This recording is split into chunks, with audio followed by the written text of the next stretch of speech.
for you? I mean, where do you stand on this? How does that resonate? And then I'm going to ask the same question of you, Terry, because I think, to my mind, we have a bunch of cowardly men out there who don't have the courage to do anything. Part of that is because where young boys see young girls, they go.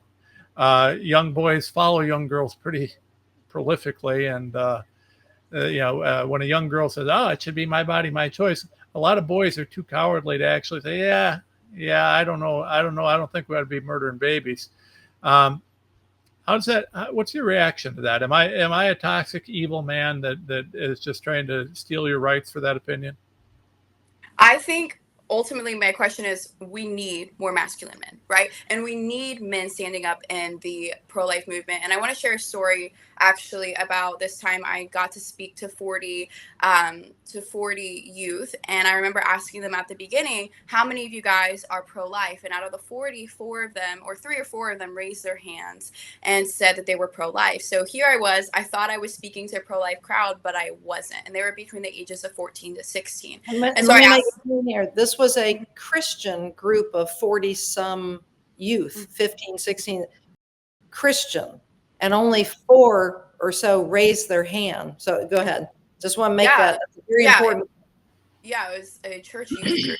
And I was like, wow, okay, can't normally speak on what I was going to talk about. So I was just like, okay, Holy Spirit, like, make this happen. So I ended up just bringing up the statistic that I think it's 63% of women who have an abortion know that they're ending a human life. And so I asked them, how did they get pushed into this corner to believe that this is the option that they're given? And so I took them through the history. I brought up Bernard Nathanson. I brought up Margaret Sanger. I had, I think, about 15 minutes to talk to them. And then after my 15, and I bring up, okay, and I tell them, it was boys and girls, and I tell them, well, a woman's cycle is so important. When a woman is put on birth control at 12 and told that your body's broken, the way that God created your body is broken, then these women are going to start seeing their bodies as broken. They're going to start buying into the lies of culture, not to talk about how it impacts your brain physically.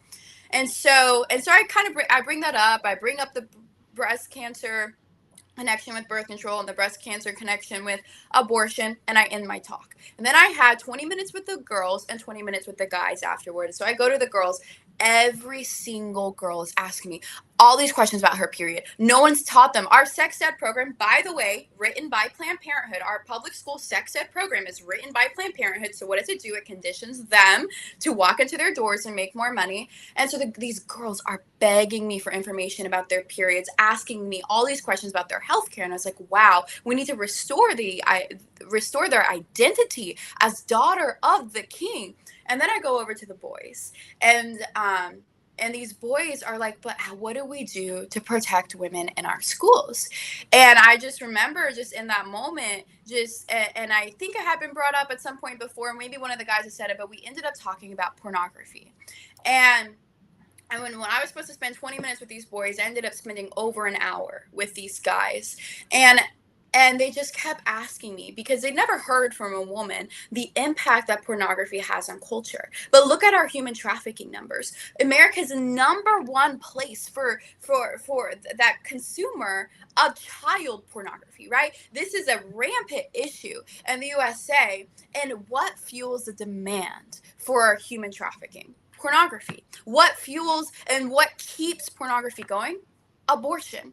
And I was recently at a talk, and this guy said, you cannot serve 2 masters, right? So, and we have all these men who do not stand up for the pro-life movement, and that they are quote unquote wimpy. Why are they wimpy? Because they serve the master, the devil, through pornography. And if you're still consuming pornography, you will not stand up for the pro-life movement. You will not be a masculine man that these women want to turn to. And so I looked at the guys and I said to them, that is the #1 way that you as a man in your school, in your high school, can start having effective change with the men in your area, in your community, the men around you. You start ending this together. Heck, do polygraphs together. I don't care, right? but start ending this together, because women see that. Women see men who are not, and because of how God created us, we see these men who aren't looking at us objectifying our bodies. We look at these men who say, I care about you,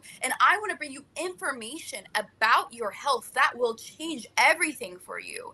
When we stop objectifying women, and women start objectifying themselves, because the number one reason for human trafficking is within the family. It happens within the family. Someone's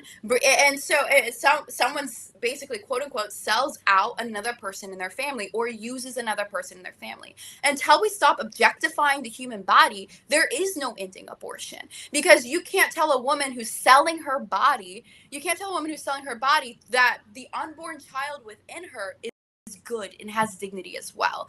And so when women see these men who are actively fighting pornography addictions, who are actively fighting for real women's health care, women are attracted to those men. You can see the celebrities who seem most feminist, they seem to be attracted to either, number one, to men who have no masculinity, because these women are so masculine in themselves. But then you have these women who start turning to their femininity, start learning about the beauty of their bodies, and then they're attracted to masculine men. And so all of that to end off that story with the high schoolers, all 40 of them told me they were pro-life by the end of my hour with them. That's all awesome. 40 of them.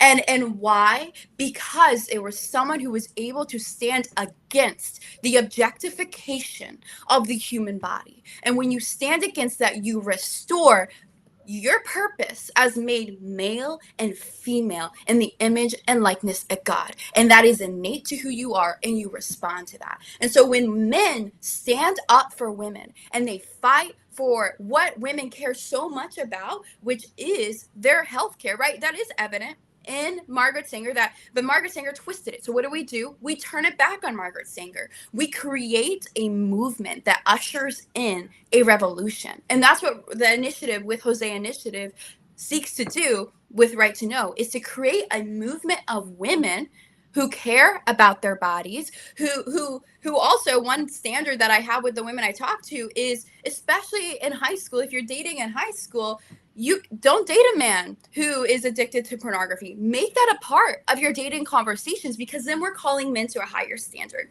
Yes, having men stand up, we need it 1,000%. There is no Make America Great Again without men who protect women. But you can't protect what you can't define. So if we have men who start defining womanhood, who start bringing in and teaching women the truth about their bodies, who together ends with other men their pornography addictions, and start groups of men who take polygraphs together, whatever they decide to do to end the pornography addiction. When you end that and you have men who protect women, because we've defined what womanhood is, then you make America great again. Then you end abortion. And that is why we need masculine men who stand up now for that. That was so well said that I let us go.